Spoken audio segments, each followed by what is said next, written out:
নমস্কার, বিবানী রয়েজ স্টাডি চ্যানেলে আপনাদেরকে স্বাগত। আজকে শুরু করছি চঞ্চল ঘোষ স্যারের বইয়ের বর্গক্ষেত্র চ্যাপ্টারের দ্বিতীয় পার্ট। এই পার্টটি কমপ্লিট করানোর পরে আমরা শুরু করতে চলেছি সুবীর দাস স্যারের বইটিকে। সেজন্য চ্যানেলে নতুন হয়ে থাকলে চ্যানেলটিকে সাবস্ক্রাইব করে পাশে থাকা বেল আইকনটিকে প্রেস করে রাখবেন, যাতে এরকম নতুন নতুন ভিডিও সবার আগে আপনার কাছে পৌঁছে যায়। এবং ভিডিওটিকে অবশ্যই লাইক, কমেন্ট, শেয়ার করে দেবেন। শুরু করছি ১ নাম্বার থেকে। ১০ মিটার বাহু বিশিষ্ট বর্গক্ষেত্রের মাঝখানে দৈর্ঘ্য ও প্রস্থ বরাবর ২ মিটার চওড়া রাস্তার ক্ষেত্রফল কত? এই টাইপের অঙ্ক আগের পার্টে আলোচনা করা হয়ে গেছে, সেজন্য সেই ভিডিওটি দেখে না থাকলে অবশ্যই চ্যানেল প্লেলিস্টে গিয়ে দেখে নেবেন। এই অঙ্কটিকে আমরা আর চিত্র এঁকে করতেছি না, সরাসরি আমরা করব। দেখো, এখানে বর্গক্ষেত্রটার বাহুর দৈর্ঘ্য দিয়েছে ১০ আর রাস্তার চওড়াটা দেওয়া আছে ২। তাহলে এই যে বাহু আর চওড়ার মানটাকে গুণ করে যদি আমরা দ্বিগুণ করি, এই দ্বিগুণ থেকে রাস্তাটা যতটা চওড়া থাকতেছে সেটাকে স্কয়ার করতে লাগবে, বা ডবল করে যদি আমরা বাদ দিয়ে দিই তবেই রাস্তার ক্ষেত্রফলটা পেয়ে যাব। তাহলে কত আসলো? ১০ দুগুণ ২০, ২০ দুগুণ হচ্ছে ৪০, আর এদিকে ২ দুগুণ হচ্ছে ৪। তাহলে ৪০ থেকে ৪ বাদ দিলে হয়ে যাবে ৩৬। তাহলে দেখো, দেখা মাত্রই অঙ্কগুলোকে করে দিতে পারবেন, সেই ধরনের ট্রিক্স এখানে ইউজ করানো হয়ে গেছে। তাহলে এখানে উত্তরটা আসলো কত? বি নাম্বার অপশনই হচ্ছে উত্তর। নেক্সট হচ্ছে ২ নাম্বার। ১৫ মিটার বাহু বিশিষ্ট বর্গক্ষেত্রের মাঝখানে দৈর্ঘ্য ও প্রস্থ বরাবর ৫ মিটার চওড়া রাস্তার ক্ষেত্রফল কত? একের সেম অঙ্কই হচ্ছে ২ নাম্বারটি।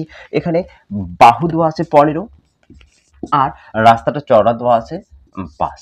তাহলে এটাকে ডবল করে দিতে লাগবে আর মাইনাস করে এই যে রাস্তাটা যে চওড়াটা আছে এই চওড়াটা স্কয়ার করে দিতে লাগবে। তাহলে ২ ১৫ ৩০, ৫ ৩০ হচ্ছে ১৫০, আর ৫ এর স্কয়ার মানে হচ্ছে ২৫। তাহলে ১৫০ থেকে ২৫ বাদ দিলে হয়ে যাবে ১২৫। সি নাম্বার অপশনই হচ্ছে উত্তর। নেক্সট হচ্ছে ৩ নাম্বার। ১২ মিটার বাহু বিশিষ্ট বর্গক্ষেত্রের মাঝখানে দৈর্ঘ্য ও প্রস্থ বরাবর ৩ মিটার চওড়া রাস্তার ক্ষেত্রফল কত? ১, ২ এর সেম অঙ্কই হচ্ছে ৩ নাম্বারটি। তাহলে এই অঙ্কটি হোমওয়ার্ক থেকে গেল। এই অঙ্কটির উত্তর অবশ্যই কমেন্ট বক্সে কমেন্ট করে জানাবেন। নেক্সট হচ্ছে ৪ নাম্বার। দুটি বর্গক্ষেত্রের ক্ষেত্রফলের অনুপাত ১৬:৯ হলে বর্গক্ষেত্র দুটির বাহুর অনুপাত কত? তাহলে এখানে বলেছে এখানে একটা বর্গক্ষেত্র আছে আর এখানে একটা বর্গক্ষেত্র আছে। এই বর্গক্ষেত্রটার ক্ষেত্রফলের অনুপাত দেওয়া আছে এখানে ১৬ আর এখানে ধরে নাও ৯। এটা হচ্ছে ক্ষেত্রফল আর এটাও হচ্ছে ক্ষেত্রফলের মান। এই ৯টাও হচ্ছে ক্ষেত্রফল, এই ১৬টাও হচ্ছে ক্ষেত্রফল। দুটি বর্গক্ষেত্রের ক্ষেত্রফলের অনুপাত যদি দেওয়া থাকে তাহলে এই ক্ষেত্রফলের যে অনুপাতগুলো যে আছে, ক্ষেত্রফলের অনুপাতগুলোকে যদি আমরা বর্গমূল করি তাহলে বর্গক্ষেত্রটা যে আছে এই বর্গক্ষেত্রটার বাহু অথবা পরিসীমা অথবা কর্ণের মান বের হয়ে আসবে।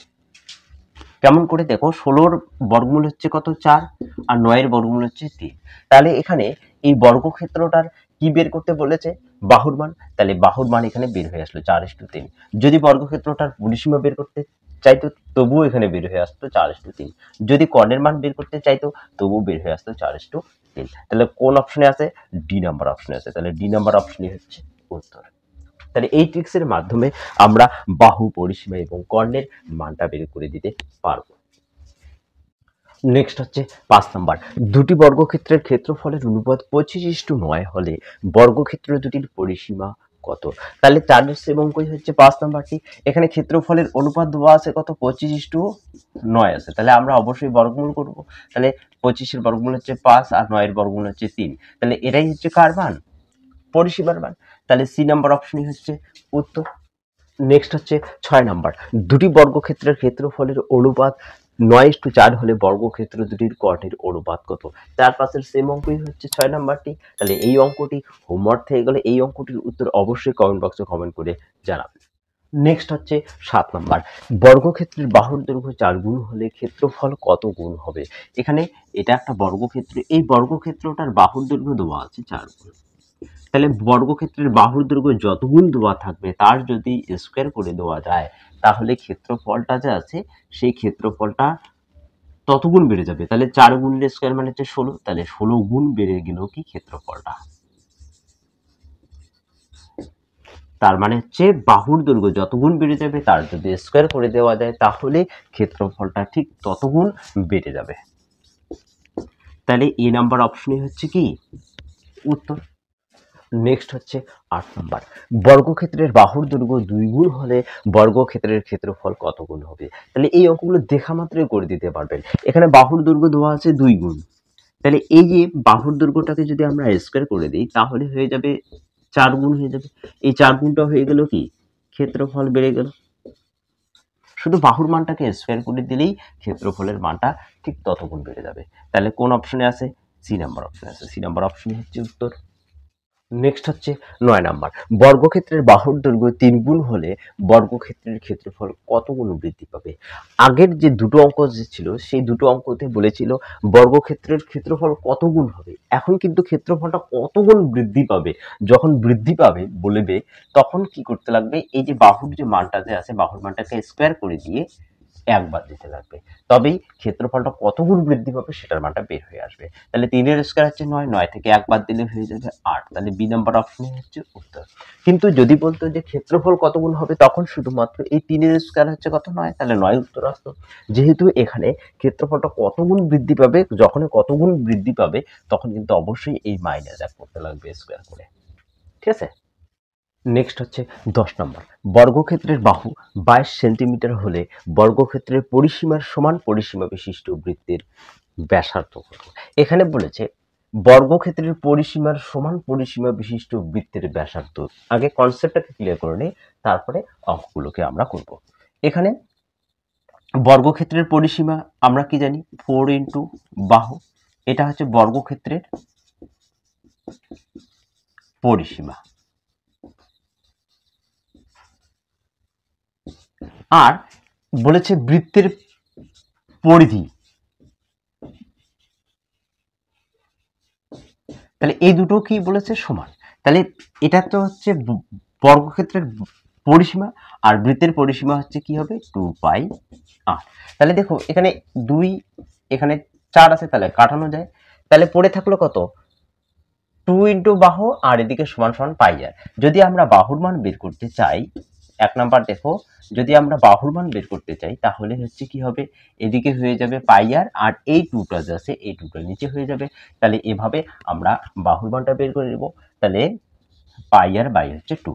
এখন যদি আমরা r এর মানটা বের করতে চাই তাহলে আমরা আগে এটা লিখে দেখাই, দেখো তাহলে আমরা লিখতে পারি পাই r সমান সমান হচ্ছে এই 2 ইন্টু বাহু।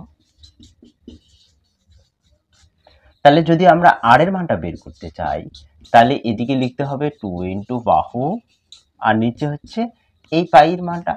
তাহলে দেখো যদি বাহুর মান বের করতে হয় তখন আমরা এভাবে বের করব, আর যদি r এর মানটা বের করতে চাই অর্থাৎ ব্যাসার্ধ যদি বের করতে চাই তাহলে আমরা লিখব 2 ইন্টু বাহু বাই হচ্ছে পাই। তাহলে এখানে 10 নম্বর অঙ্কটাতে বলেছে যে বৃত্তের ব্যাসার্ধ কত, তাহলে বৃত্তের ব্যাসার্ধ আমরা এই সূত্রটা তাহলে আমরা প্রয়োগ করব। এখানে 2 আছে তাহলে 2টা সূত্রের 2 থেকে গেল, আর এখানে বাহু দেওয়া আছে কত 22 সেন্টিমিটার, তাহলে আমরা 22 লিখবো।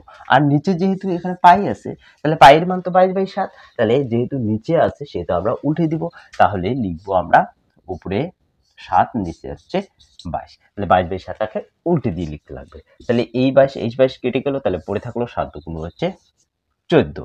তাহলে বি নাম্বার অপশনই হচ্ছে উত্তর। তাহলে এই বৃত্তের ব্যাসার্ধ কত আসলো 14 সেন্টিমিটার। নেক্সট হচ্ছে 11 নাম্বার, বর্গক্ষেত্রের বাহু 44 সেন্টিমিটার হলে বর্গক্ষেত্রের পরিসীমার সমান পরিসীমা বিশিষ্ট বৃত্তের ব্যাসার্ধ কত? 10-এর সেম অঙ্কই হচ্ছে 11 নাম্বারটি। তাহলে আমরা লিখবো 2 ইন্টু বাহু, বাহুর মান এখানে দেওয়া আছে 44 সেন্টিমিটার, আর এদিকে কি লিখতে লাগবে 7/22, তাহলে 7 হচ্ছে 22, তাহলে 22 দুগুণ হচ্ছে 44, 2 4, 4 7 হচ্ছে 28, তাহলে এখানে আসলো 28 সেন্টিমিটার। বি নাম্বার অপশনে হচ্ছে উত্তর। নেক্সট হচ্ছে 12 নাম্বার, বর্গক্ষেত্রের বাহু 11 সেন্টিমিটার হলে বর্গক্ষেত্রের পরিসীমার সমান পরিসীমা বিশিষ্ট বৃত্তের ব্যাসার্ধ কত? 10-11 সেম অঙ্কই হচ্ছে 12 নাম্বারটি। তাহলে 10-11 অঙ্কটি বুঝতে পারলে অবশ্যই এই অঙ্কটি করতে পারবেন। তাহলে এই অঙ্কটি হোমওয়ার্ক থেকে গেল, এই অঙ্কটির উত্তর অবশ্যই কমেন্ট বক্সে কমেন্ট করে জানাবেন। নেক্সট হচ্ছে 13 নাম্বার, বৃত্তের ব্যাসার্ধ 7 সেন্টিমিটার হলে বৃত্তের পরিধির সমান পরিসীমা বিশিষ্ট বর্গক্ষেত্রের বাহুর দৈর্ঘ্য কত? তাহলে 10, 11, 12 অঙ্কতে চেয়েছে বৃত্তের ব্যাসার্ধ কত, এখন চেয়েছে বর্গক্ষেত্রটার বাহুর দৈর্ঘ্য কত। তাহলে 10 অঙ্কটা করানোর সময় যে কনসেপ্টটি দেখানো হয়েছে তাতে আমরা কি জেনেছি, বাহুর মানটা আছে, বাহুর মানটা জেনেছি পাই আর বাই হচ্ছে 2। তাহলে বাহুর মানটা বের করানোর জন্য এই ট্রিক্সটি ব্যবহার করতে লাগবে। তাহলে এখানে পাইয়ের মান তো 22/7, আর এখানে আর এর মান এখানে কত দেওয়া আছে, বৃত্তের ব্যাসার্ধটা দেওয়া আছে 7, আর নিচে তো 2 হবে, তাহলে 7 7 কেটে গেল, 2 11 হচ্ছে 22, তাহলে আসলো কত এখানে 11। তাহলে বি নাম্বার অপশনই হচ্ছে উত্তর। তাহলে বাহুর মান আসলো কত এখানে 11। নেক্সট হচ্ছে 14 নম্বর, বৃত্তের ব্যাসার্ধ 21 সেন্টিমিটার হলে বৃত্তের পরিধির সমান পরিসীমা বিশিষ্ট বর্গক্ষেত্রের বাহুর দৈর্ঘ্য কত? 13 সেম অঙ্কই হচ্ছে 14 নাম্বারটি। তাহলে এখানে যেহেতু বাহুর মান বের করতে চেয়েছে, তাহলে আমরা লিখব 22/7 গুণন এখানে বৃত্তটার ব্যাসার্ধ, বৃত্তের ব্যাসার্ধ যেহেতু 21 আছে তাহলে 21, আর নিচে তো 2 হবেই, তাহলে 3 7 হচ্ছে 21, তাহলে 2 11 হচ্ছে 22, 3 11 হচ্ছে 33 আসলো এখানে। তাহলে সি নাম্বার অপশনই হচ্ছে উত্তর।